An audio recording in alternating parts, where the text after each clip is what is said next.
Hello, this is Jim Jameson with Marketplace Outreach. The reason I look down is because I have a brochure or a little pamphlet that we designed to help people in the marketplace. And it says on here, Reaching America, one person at a time. This is the message that we're taking to America wherever we go. And most of us older people, are staying right where we are to try to help people in our latter years. And there's young people who are hurting. I have never seen so much internal pain and frustration, and I get emails about that, and people are looking for some kind of an answer. They're actually looking deep for some truth for their life, and they want to go out in this life but not frustrated. Some of them have lost their way completely, and there's such a mix-up. It's hurting to see the young people so engrossed in so many different things. It's not that we're trying to change people. Well, I found out a long time ago I can't change anybody, but I can sure love them. I can sure help them if they need help. I can talk to them, but the older I get, the more I think I see exactly what a lot of them are going through, and we're going to try to stay true to the principles that we've been taught over the years, and it's a story that has been in my own life, and everybody has their own story that they tell to others, or they have a story deep inside of them that they don't want to tell anybody about. They have things that are hidden, and they're afraid or ashamed or scared. Well, I didn't say scared, but scared to say anything to anybody in fear of retribution and guilt and condemnation. And so that's not what we're about. We're about having opportunity to help set people free in their life through different resources that we have, that we can use, and especially the one-on-one visitation and just the love extended to them, whether it be by a hand, by a casual smile, or a casual stopping what we're doing and talking to them about their life and listening. That's sometimes hard to do, is to listen, because if we think we've got all the answers, then it's hard for them to share and to listen to us. And so our job, and I'll call it a job, because in the Bible it says, "Go therefore and make disciples of all nations." You know, that's a job. And I come from a Christian standpoint of talking to you, and I know there's a lot of podcasts out there. I did some research, and I have a young man that is helping me, and others who are giving me advice, because reaching what you would call the older retirement years, and the wisdom some say that gray-headed people have, needs to be heard, and people need to listen to what we have to say. Don't put us aside. Don't put us out to pasture, because that's not where we belong. We belong on the front lines helping people in America, helping people everywhere to find their way. I want to tell you my story, part of my story. Uh, I didn't, I was a mess. I had just come back from Germany after serving in the military army for 3 years over there, and then 2 years 2 years here in the States. But I was a mess, and I didn't like church. I didn't like preachers. I didn't like a lot of things, and I was just about anti anything except what I wanted to do. I was not responsible as a husband, as a father. On many occasions, I know as I look back over my shoulder, I see where I messed up and where I did things that were wrong, that did not help my children, but hurt them.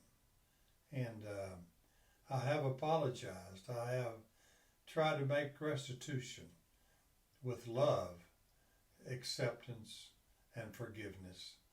You know, I didn't mean, I never have meaningfully tried to hurt people.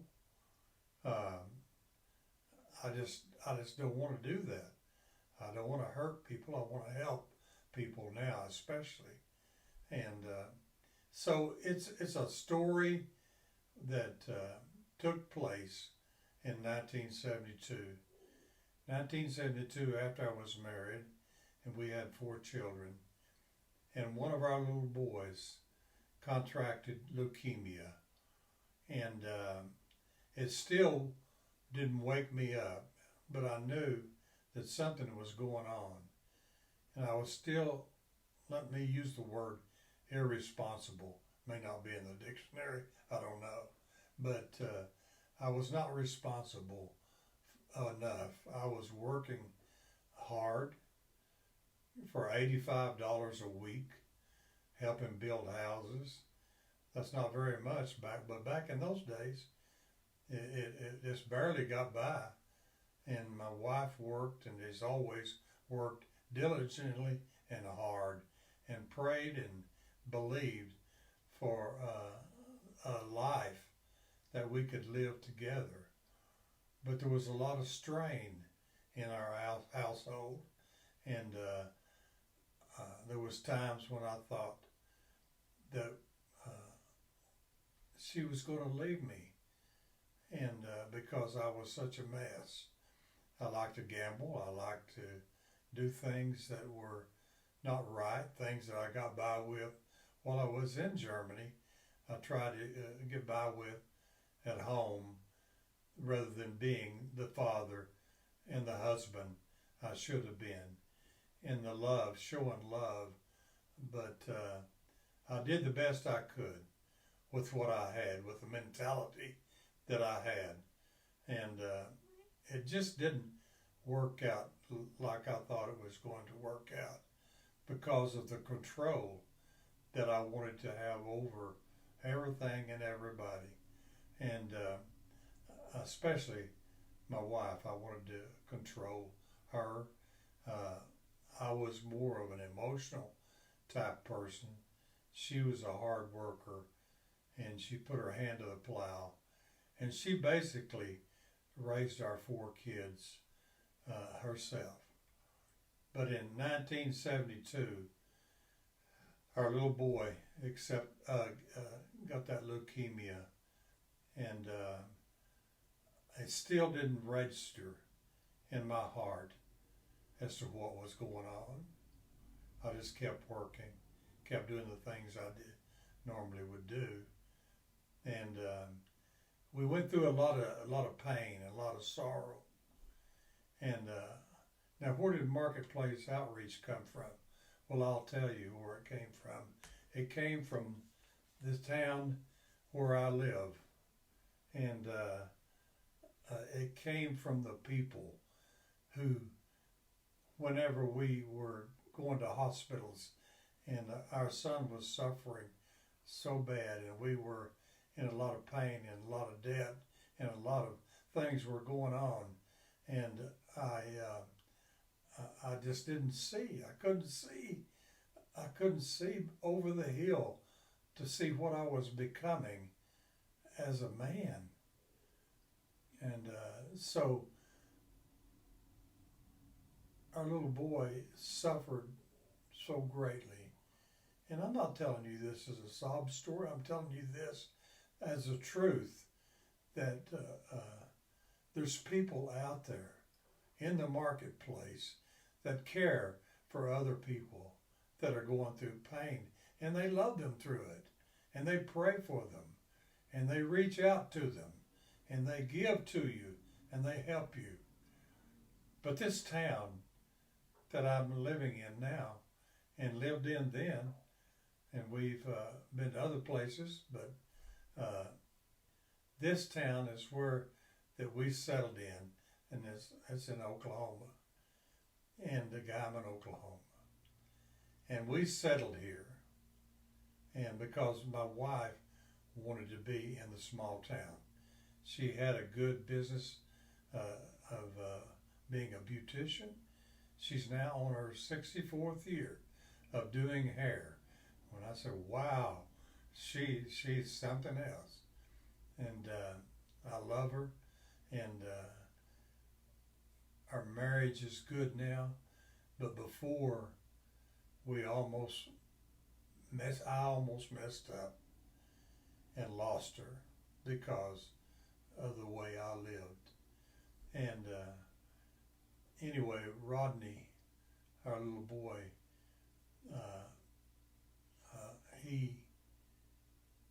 he would look at me with those eyes, and I can still see them. And it was like eyes of pain. Dad, I need you. And I don't want to go into telling you a lot of the things that I did, but I couldn't see the forest for the trees. And Rodney got sicker and sicker. And there was a man that went, and he was a pastor, and I didn't like pastors. Didn't want to be around them. I didn't like that spiritual thing because I was raised in a church where you couldn't do anything. You couldn't go to movies. You couldn't do anything. But when I went to Germany, I did everything that I know I shouldn't have done. And it became a habit to me. But I needed to be set free from that. And but I didn't know how, didn't want to. Didn't want to go to church. My wife would take the kids and go to church on Sunday morning, but I would stay home because I didn't want anything to do with it. But the people in Guymon, Oklahoma, in this surrounding area, because we didn't have insurance and we had debt piling up, and they had fundraisers, they had all kinds of things for us, for a family that some of them didn't even know. They didn't know me. They heard about me, but they didn't know all that was going on. So they raised money, thousands of dollars, to help us out through that crisis. Our little boy did die on, I think it was March 19th of 1972. 2 weeks later, I went to a church of this man who had come to visit us in the hospital in Amarillo. And I tell you, folks, whenever I went into that church, I could feel something. I sensed something going on in my own heart, and there was tears coming out of my eyes that I didn't know where they were coming from. The preacher, he didn't preach that day. A couple of people were doing music ministry, and they were singing, and it was, I was sitting on next to the back row, and I was not going to be moved. No way, no way. I was not going to be moved. I was not going to go to the front of the building, in front of people that knew me, that knew what all I had done, and make a change in front of them. And so I stood my ground for as long as I could, and the overwhelming power came over me, and I stepped out into the aisle, and I started going forward. I know I was bending over, I was weeping, but there was something happening inside of me. And my wife followed me, because we were just about had it. But God knew what we needed. He knew who we needed. He knew where we needed to be, and He was there. And He brought life into myself and to my wife, and eventually to my family. I went to that altar, and I got on my knees, and I wept out years of hatred, of pain, and disillusionment, and what I thought was fun, and all that kind of stuff, and the hurt that I had inflicted on others was released, and I was forgiven for all of that stuff. And I had to forgive myself, and it took time, and I did. I forgave myself, and I became just a born-again believer in Jesus Christ.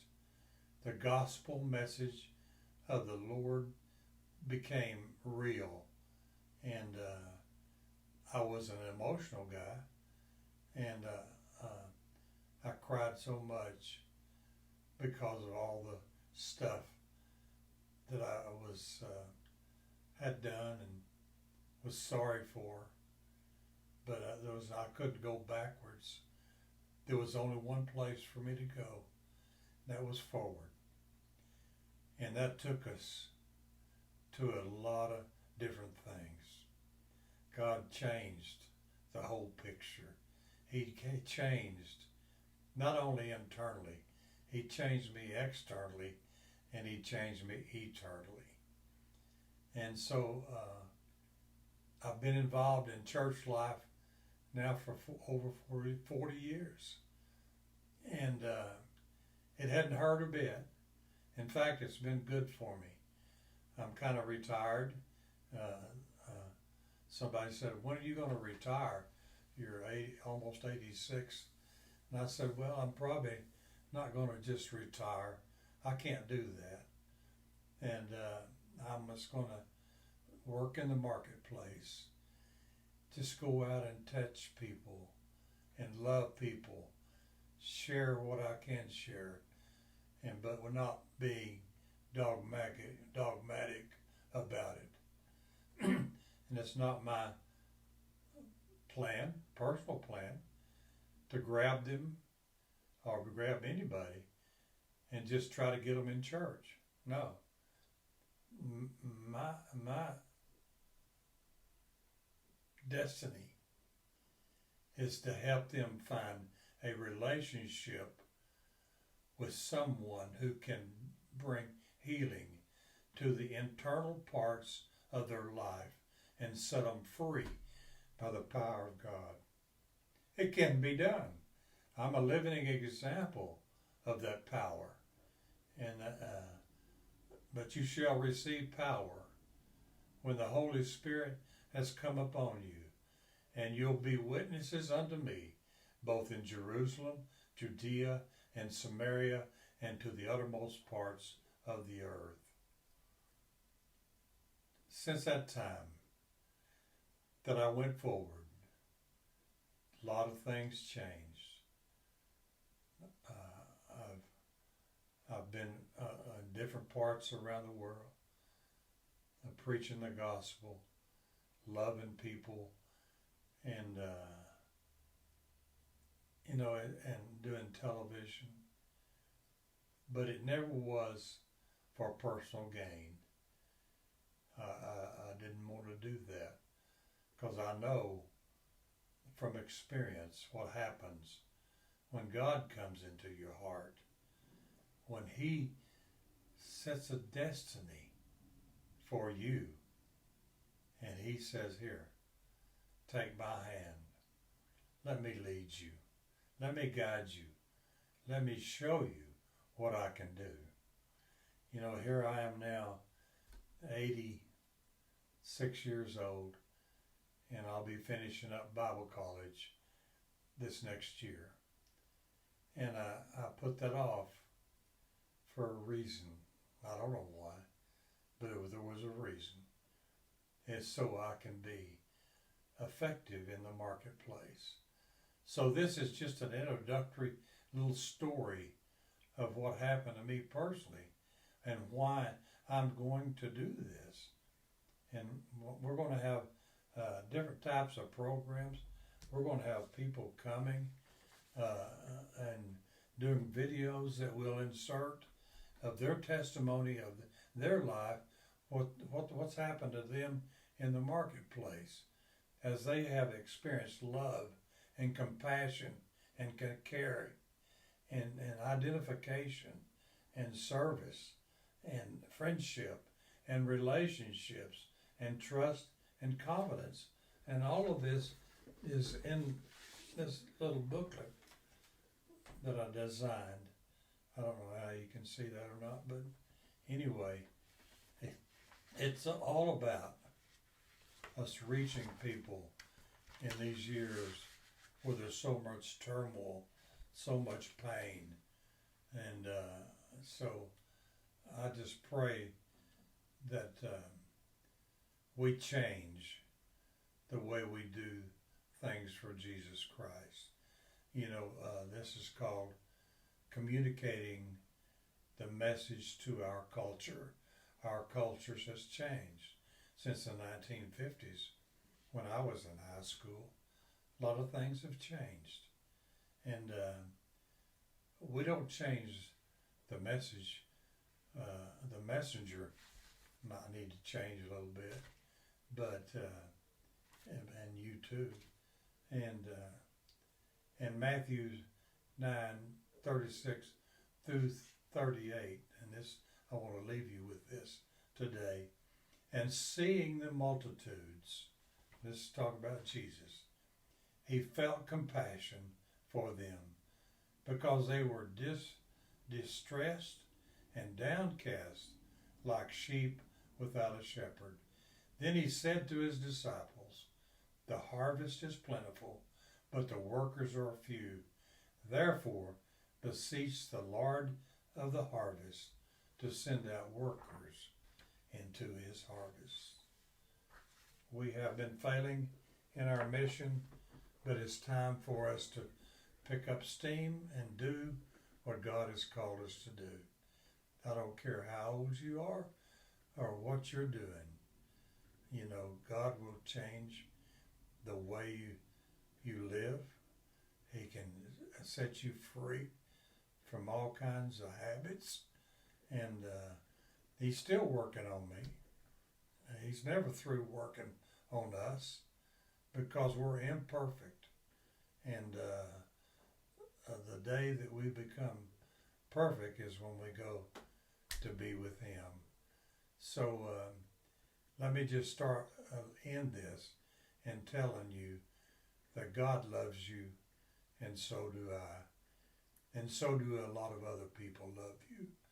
And you're worth being loved. When God made you, he had no one else in mind. You are something else. And God loves you. So don't forget that. Keep that in your heart. Keep that in your mind. If you watch this podcast and you're turned off by it, that's okay. But if you're turned on inside by something that's been said or whatever, then to talk to God. He's everywhere. He's right next to you. He's he's just instant, in season and out of season. So be be be ready, because God's up to something, and something's going to happen. But there's going to be some good things happen along the road. God bless you from Marketplace Outreach, and you'll be seeing us driving around soon, and going into places, and we're having people. I've already got some lined up to come and share with you. God bless you is my prayer. Have a good day.